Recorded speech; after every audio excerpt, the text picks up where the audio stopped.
Bienvenue à tous, merci de nous rejoindre dans cette nouvelle édition du QG Week-end. Au sommaire de ce journal, l'adoption d'une loi controversée au Sénégal, une loi contre le terrorisme mais jugée liberticide par l'opposition.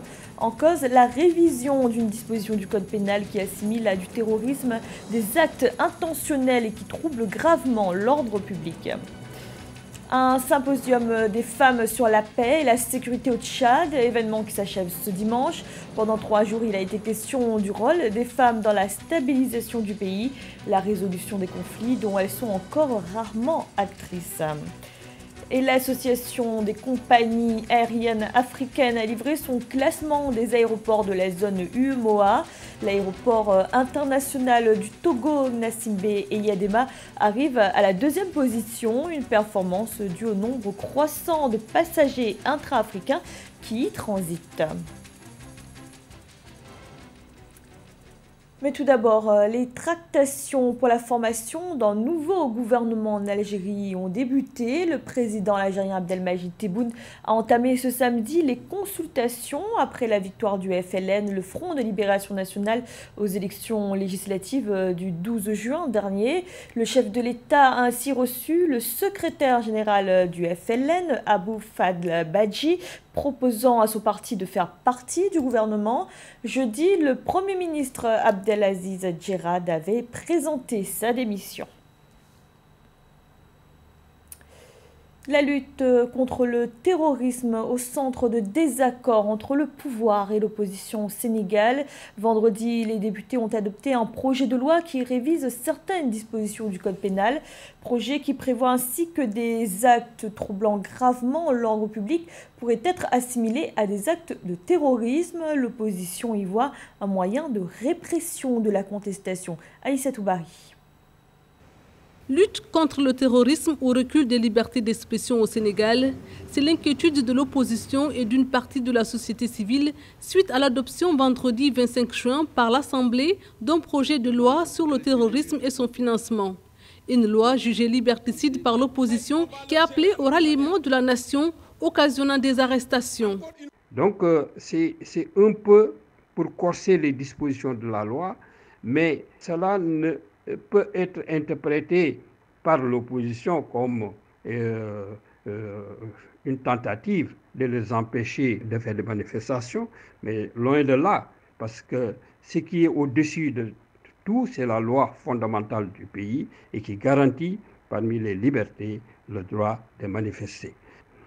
C'est dire simplement que l'État doit prendre des dispositions pour dans le même temps assurer ce qui est constitutionnellement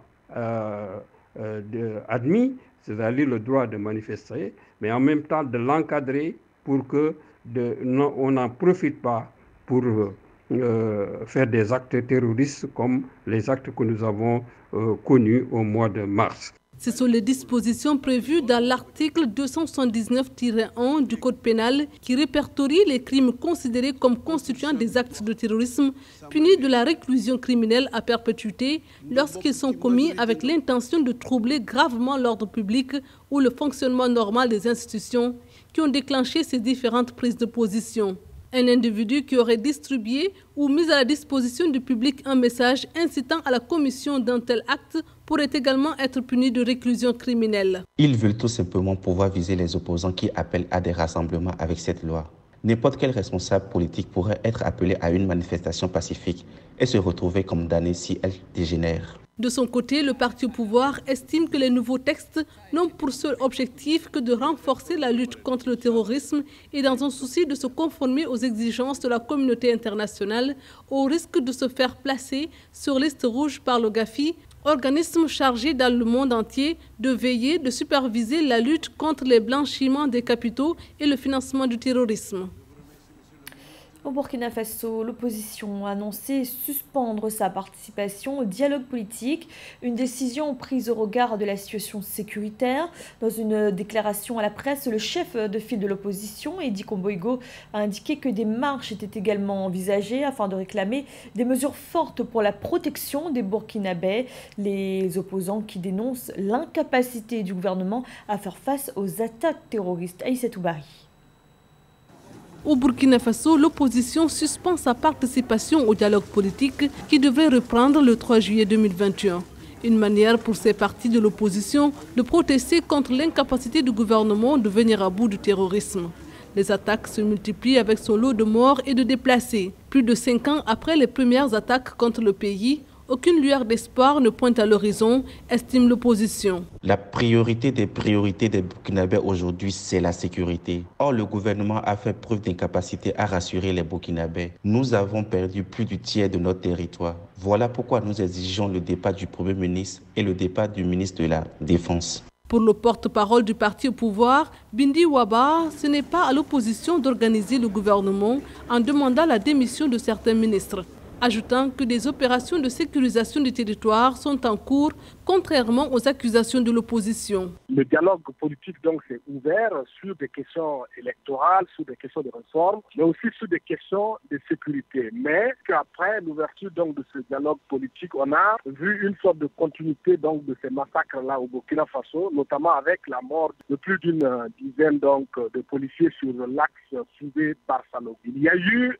on va dire, une sorte de révolte au niveau national parce que les gens ne comprennent pas que ces tueries-là continuent sans qu'il y ait une mesure politique véritable de la part de l'exécutif en place. On va dire que en même temps, l'opposition est dans son droit, mais elle essaie de chercher encore donc sur la colère populaire parce que au Burkina aujourd'hui, il est évident que tout le monde est content de ces tueries-là.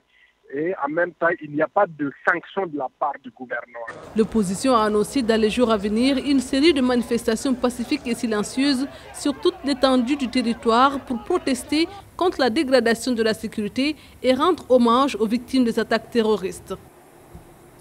Et face aux djihadistes, le Burkina Faso mène depuis le 10 juin une opération conjointe avec le Niger au niveau de leur frontière commune, opération baptisée Tanli et qui a permis de neutraliser une centaine de terroristes d'après l'état-major nigéro-burkinabé qui parle d'un premier bilan positif. Du matériel a également été saisi, dont des armes de guerre et des véhicules.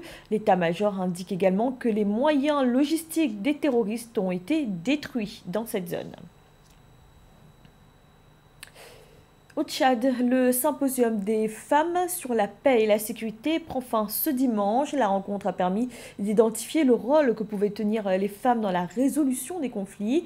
L'initiative entre dans le cadre des préparations du dialogue national inclusif et des concertations pour la mise sur pied d'un conseil de transition. Conseil qui fera office d'Assemblée nationale en attendant les prochaines élections. Reportage de notre correspondant Mahamat Ramadan, commenté par Nathalie Mo. Un symposium national des femmes sur la sécurité et la paix durable au Tchad se tient du 25 au 27 juin 2021 en Djamena, en présence du Premier ministre de la Transition. Selon les autorités, ces assises permettront aux femmes de toutes les corporations de réfléchir sur les thèmes en lien avec la stabilité du pays. Elles espèrent que l'implication effective de cette couche majoritaire qui continue de subir les affres de l'instabilité sécuritaire soit un moyen de rétablir durablement la paix au Tchad. Qui donc, mieux que la femme tchadienne, qui a connu les affres de la guerre durant des décennies? Qui, mieux que la femme tchadienne, qui a enterré ses valeureux fils du fait de la guerre? Qui, mieux que la femme tchadienne, qui a connu l'exil et la privation due à la guerre? Qui, mieux que cette femme-là, peut cultiver la paix et la stabilité dans notre pays? À l'issue des assises, un mémorandum de proposition et de plaidoyer de la femme tchadienne pour la stabilité politique et sécuritaire sera soumis au gouvernement de la transition pour une sortie définitive de la crise. Les femmes espèrent à travers ce symposium faire entendre leur voix dans les processus de résolution des conflits pendant et après la transition et demander plus d'investissement dans le social. Nous sommes conscientes qu'avec la paix et la sécurité, nous aurons un revirement immédiat des dépenses militaires vers l'investissement social. La promesse inscrite par le Conseil militaire de transition et le gouvernement de transition, dans les initiatives en faveur des femmes, de la paix et de la sécurité, offrent un cadre de référence pour une paix durable au bon milieu de la crise sécuritaire que nous traversons. Les femmes issues des différentes corporations, notamment de la société civile, des partis politiques, des institutions de la République et de la diaspora, participent aux travaux de ces assises qui leur sont dédiées. Par ailleurs, selon de nombreux observateurs, les accords de paix impliquant la médiation des femmes ont plus de chances de perdurer. Les mesures de lutte contre la déforestation mises en œuvre par le Gabon récompensées. Le pays a reçu 9 milliards de francs CFA de l'initiative pour la forêt d'Afrique centrale, un fonds dont la Norvège est le principal bailleur. Le Gabon s'est illustré dans ses efforts de réduction des émissions de CO2 et de préservation du couvert forestier. Samantha Saberou Saboubanga. Grâce à la conservation de ces forêts, le Gabon a été récompensé à hauteur de 9 milliards de francs CFA par la Norvège. Le financement a été accordé dans le cadre de l'initiative pour les forêts d'Afrique centrale, CAFI, gérée par les Nations Unies. Selon le journal Le Monde, cette enveloppe est la contrepartie du carbone supplémentaire séquestré entre 2016 et 2017 grâce aux mesures mises en œuvre au Gabon dans le but de lutter contre la déforestation. Ce sont environ 3,4 millions de tonnes de ce carbone qui ont été séquestrées par le Gabon au cours de cette période. Le gouvernement norvégien est un acteur majeur engagé dans la protection du climat, de la biodiversité et en particulier dans la préservation des forêts. D'où l'appui au Gabon pour aider le Gabon et l'accompagner dans la protection de la forêt. Face à la vitesse de disparition de la forêt et en réponse à une urgence, la Norvège alloue plus de 300 millions d'euros chaque année pour la protection de la forêt. Les fonds accordés au Gabon serviront à financer la recherche scientifique, la promotion et la mise en œuvre de pratiques de gestion durable des forêts. Selon la CAFI, ils seront également utilisés pour préserver les zones protégées et renforcer les capacités au niveau du gouvernement. Il faut protéger la forêt, il faut la décimer pour vivre. Donc le Gabon est dans cette équation-là et doit faire face à des pays qui ont un grand potentiel forestier, comme tous les pays qui bordent l'Amazonie en Amérique latine. Mais le Gabon a fait beaucoup d'efforts ces dernières années dans la protection de son écosystème forestier face à une grande agressivité dans la destruction de la forêt. Mais le Gabon pourrait faire mieux avec des accompagnements comme celui de la Norvège et comme celui de bien d'autres pays qui ont le souci de protéger l'écosystème forestier. Rappelons que depuis plusieurs années, le Gabon est engagé dans la lutte contre le changement climatique et la protection de l'environnement, ce qui s'est traduit entre autres par l'adoption de multiples réformes pour la protection de ces forêts, notamment l'interdiction d'exportation des grumes prise en 2009 par le président gabonais Ali Bongo Ondimba. Dans le reste de l'actualité, l'aéroport international du Togo, Nassimbe Eyadema, classé 2e de la zone UEMOA en termes de trafic, une performance qui s'explique notamment par la réhabilitation de l'infrastructure en 2016, permettant d'augmenter le volume des passagers en transit. Samantha Saberou Saboanga. Selon un rapport publié par l'Association des compagnies aériennes africaines, l'aéroport international Gnassingbé Eyadema de Lomé a eu le 2e meilleur trafic passager de l'UEMOA en 2020. En effet, l'aéroport de Lomé est la 2e plateforme aéroportuaire de la sous-région ouest-africaine, la plus connectée aux autres capitales du continent. Néanmoins, le Togo est dévancé par la Côte d'Ivoire dans l'espace UEMOA.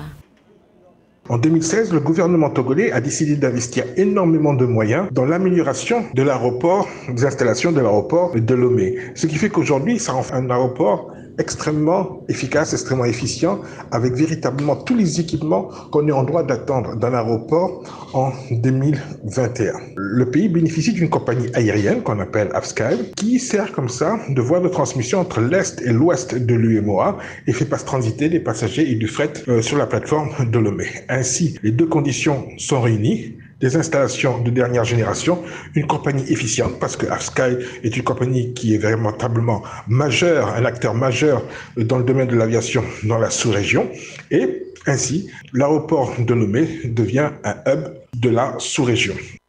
En revanche, sur le plan continental, le pays arrive en 10e position des aéroports ayant le plus grand volume intra-africain des passagers. D'après les autorités togolaises, plus de 2 millions de passagers transitent annuellement par Lomé depuis la réhabilitation de l'aéroport international de Lomé en 2016. Pour demain, il faut que l'effort qu'a réalisé le gouvernement togolais dans l'amélioration de l'installation aéroportuaire continue, parce que les évolutions sont perpétuelles, les demandes des compagnies aériennes aussi ne s'arrêtent pas, et il faut que la plateforme aéroportuaire de Lomé continue à satisfaire les différentes compagnies qui y mènent leurs activités. Notons que malgré la pandémie due au coronavirus, les États-Unis et le Royaume-Uni ont assoupli les conditions de voyage vers le Togo qu'ils classent parmi les plus sûres au monde par rapport au risque de contamination au Covid-19.